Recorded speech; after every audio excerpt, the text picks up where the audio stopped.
Malam hari ini secara khusus kita menjawab pertanyaan atau permintaan pemirsa terkait dengan bagaimana jenis-jenis partai politik dan bagaimana kita mengkategorikan partai politik berdasarkan jenisnya di Indonesia.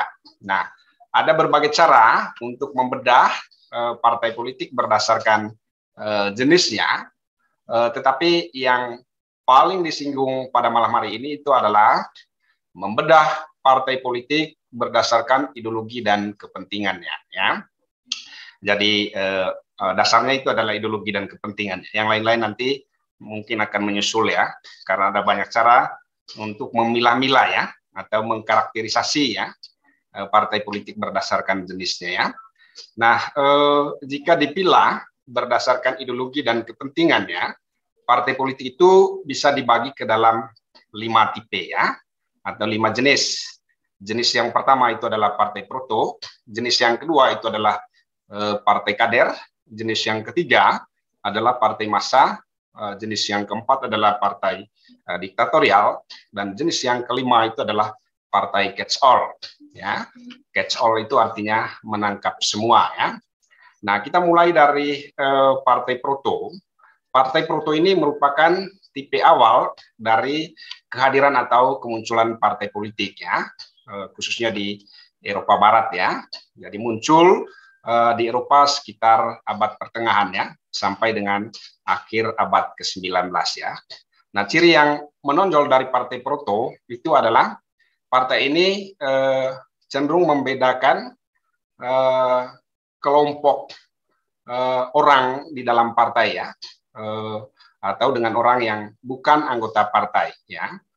Untuk yang anggota partai disebut dengan ins atau orang kami, dan orang yang bukan anggota partai disebut outs atau bukan anggota kita, bukan anggota kami ya. Kemudian partai proto ini belum menunjukkan dirinya sebagai partai politik modern ya. Kalau partai politik modern itu mempunyai 4 ciri yang paling menonjol ya. Yang pertama itu adalah kepemimpinan yang dipilih secara reguler atau secara teratur. Kemudian yang kedua, manajemen internal partai yang berjalan dengan bagus. Kemudian partai memiliki program yang jelas. Dan yang keempat itu adalah konsolidasi massanya dijalankan secara rutin ya, secara teratur ya. Nah, partai proto ini lebih dilihat sebagai sebuah faksi ya, ketimbang dilihat sebagai sebuah partai politik dalam pengertian modern ya. Dan juga partai proto ini adalah partai yang terbentuk di intraparlemen ya, partai yang pertama kali muncul ya di tingkat parlemen ya. Nah, yang kedua adalah partai kader ya. Partai kader itu merupakan perkembangan lebih lanjut dari partai proto ya. Kemudian partai kader ini muncul sebelum diterapkannya hak pilih secara luas ya. Maksudnya apa? Maksudnya bahwa dulu hak pilih itu merupakan hak istimewa ya, hanya dimiliki oleh kaum bangsawan ya, hanya dimiliki oleh kelas atas, kelas elit ya, bukan hak sipil yang diberlakukan secara luas ya, atau hak politik ya, yang diberikan kepada semua warga negara ya, tetapi hak yang bersifat eksklusif, hak yang bersifat istimewa ya, hanya dimiliki oleh orang-orang tertentu saja di dalam masyarakat ya. Kemudian partai kader ini sangat tergantung kepada kelas menengah ke atas ya, kelas masyarakat yang terdidik ya, kelas masyarakat yang memiliki kemampuan ekonomi yang cukup ya. Kemudian keanggotaannya itu terbatas dan kepemimpinannya terkontrol secara jelas ya. Secara jelas itu maksudnya pemimpinnya juga mengetahui siapa anggota-anggotanya ya. Kemudian bagaimana mengorganisir anggota dan bagaimana memantau dan mengendalikan keanggotaan mereka di dalam partai ya, karena jumlahnya juga sangat terbatas ya. Kemudian partai kader ini sangat tergantung kepada penyokong dana ya. Tingkat ideologinya itu masih sangat rendah dan aktivitasnya jarang didasarkan pada program ya.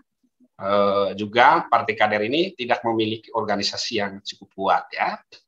Kemudian partai kader ini mengusung ideologi konservatisme ekstrim ya, atau reformis moderat ya. Nah, konservatisme ekstrim itu adalah sebuah ideologi yang ya kalau kiri sekali ya, kalau kanan sekali ya. Jadi kalau dia mengusung konservatisme ekstrim ini, itu sebenarnya dia lebih didasarkan kepada bagaimana cara mengendalikan atau cara mengatasi massa dengan dengan ekstrim ya. Nah, konservatisme ekstrim itu misalnya ya ekstrim anti terhadap intervensi negara ya, atau ekstrim untuk mengusung intervensi negara ya, misalnya sosialisme kiri atau atau kapitalisme yang kanan ya, yang kanan sekali ya. Kanan sekali itu adalah kapitalisme yang sangat ekstrim, sangat menjunjung tinggi pasar bebas ya. Nah, reformisme moderat itu adalah jadi mereka mengusung perubahan ya, mereka mengusung transformasi ya, tetapi transformasi atau perubahan itu sejauh bisa dinegosiasikan atau bisa dirundingkan ya, kira-kira begitu. Nah, kemudian yang berikutnya, yang ketiga itu adalah partai massa ya, partai massa.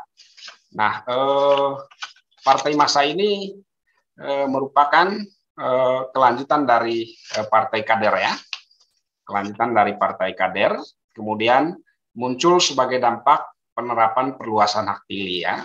Jadi ketika di abad pertengahan dan abad ke-19 itu terjadi perluasan hak pilih, maka kemudian muncul berbagai macam partai massa ya. Kemudian partai massa ini umumnya terbentuk di luar lingkungan parlemen ya, atau ekstra parlemen ya. Dan orientasinya itu pada basis pendukung atau memiliki massa yang luas ya, misalnya buruh ya, kemudian petani, nelayan ya, atau kelompok agama ya. Jadi mereka berorientasi pada basis massa yang besar ya, basis massa yang luas ya. Kemudian mereka cenderung untuk mengembangkan organisasi yang cukup rapi ya. Jadi dengan tujuan untuk mencapai ideologinya ya. Organisasi yang rapi ini juga ya diperlukan untuk memperoleh ya basis massa yang cukup besar atau cukup luas ya, dengan jaringan pemilih yang banyak gitu ya. Kemudian tujuan utamanya tidak hanya untuk memenangkan pemilu, tetapi sebenarnya juga adalah untuk melakukan pendidikan politik ya. Nah, contoh dari partai massa ini adalah Partai Sosialis Prancis ya. Dan salah satu contoh dari partai massa di Indonesia itu adalah PDI Perjuangan ya. Jadi PDI Perjuangan itu adalah salah satu contoh dari partai massa ya. Jadi partai yang berorientasi kepada pemilih yang lebih luas, yang lebih banyak ya, jangkauan yang lebih luas, lebih banyak ya, bisa sampai ke seluruh pelosok Indonesia. Nah, yang berikutnya adalah partai diktatorial. Partai diktatorial merupakan subtipe dari partai massa ya. Jadi ya mungkin salah satu anak kandung lah ya dari partai massa. Kemudian partai diktatorial ini memiliki ideologi yang kaku dan radikal ya. Ideologi yang kaku dan radikal. Radikal itu ya kalau menjadi anggota partai itu ya siap-siap untuk menerima indoktrinasi ya. Kemudian juga orang harus memiliki disiplin yang tinggi terhadap partai. Kalau orang tidak memiliki disiplin yang tinggi terhadap partai, ya tidak hanya dipecat, tetapi bisa juga ditembak ya, dilenyapkan ya. Nah, partai diktatorial pada umumnya melakukan kontrol yang tinggi terhadap anggotanya ya. Jadi memiliki kontrol dan pengendalian yang tinggi terhadap anggotanya, dan juga sangat ketat ya perlakuannya terhadap anggota-anggota partai ya. Kemudian dia melakukan rekrutmen yang bersifat selektif ya, atau sangat tertutup kepada anggota-anggotanya ya. Jadi tidak semua orang bisa menjadi anggota partai ya, tetapi direkrut secara selektif ya. Terutama sekali ini adalah setiap orang yang menjadi anggota partai dites ya, kesetiaan dan juga ketaatannya terhadap ideologi partai ya. Termasuk juga adalah komitmennya terhadap ideologi partai ya. Kemudian menuntut pengabdian secara total dan setiap anggotanya itu diharuskan untuk tunduk dan patuh kepada pemimpin partai ya. Nah, contoh dari partai diktatorial itu adalah partai komunis ya di Eropa Timur ya. Kemudian juga partai komunis di RRC, kemudian di Kuba, di Vietnam ya, dan juga adalah partai fasis di Italia ya. Di Indonesia ya kita pernah mempunyai partai yang namanya Partai Komunis Indonesia ya. Jadi Partai Komunis Indonesia ini memiliki ideologi yang sangat kaku, kemudian menekankan kedisiplinan dan kesetiaan yang tinggi terhadap ideologi partai ya, dan setiap anggota diwajibkan untuk tunduk dan setia kepada pemimpin partai ya. Nah, yang kelima itu adalah partai catch all ya. Partai catch all. Partai catch all ini adalah partai menangkap semua istilahnya ya. Nah, partai catch all merupakan gabungan dari partai kader dan partai massa ya. Nah, istilah catch all ini diperkenalkan pertama kali oleh Otto Kirchheimer ya, untuk memberikan karakteristik khusus pada perubahan partai di Eropa Barat ya, khususnya pada abad ke-19 ya. Bagaimana perubahan-perubahan partai di Eropa dari partai kader ke partai massa. Kemudian juga perubahan-perubahan itu sangat mempengaruhi karakteristik dari partai dan juga hubungan partai dengan pemilih, dengan massa ya. Kemudian yang berikutnya, partai catch all itu artinya adalah menampung semua atau sebanyak mungkin kelompok sosial di dalam masyarakat untuk menjadi anggotanya ya. Tidak membeda-bedakan orang berdasarkan suku, agama ya, etnis ya, kemudian latar belakang geografis ya, asal usul daerah ya, tidak dibeda-bedakan ya. Kemudian menawarkan program sebagai pengganti ideologi partai ya. Jadi kalau partai diktatorial itu lebih menonjolkan ideologi, partai catch all itu lebih menawarkan program ya, program sebagai pengganti ideologi ya, dan ideologi itu dianggap sebagai sesuatu yang sangat kaku ya. Nah, aktivitasnya berhubungan dengan kelompok penekan dan kelompok kepentingan ya. Kita sudah menyinggung ya perbedaan antara partai dengan kelompok penekan atau kelompok kepentingan pada Gurissa dan TV sebelumnya ya. Dan bagaimana pengaruh kelompok penekan ini, misalnya di Indonesia ya, ada beberapa kelompok penekan ya. Salah satu kelompok penekan itu adalah perguruan tinggi ya. Jadi bisa menekan kepada pemerintah untuk mengambil kebijakan ya, bisa menekan kepada partai untuk mengambil kebijakan ya, yang sesuai dengan kepentingan masyarakat ya. Nah, sedangkan kelompok kepentingan itu adalah ya misalnya NU, Muhammadiyah itu adalah kelompok kepentingan ya.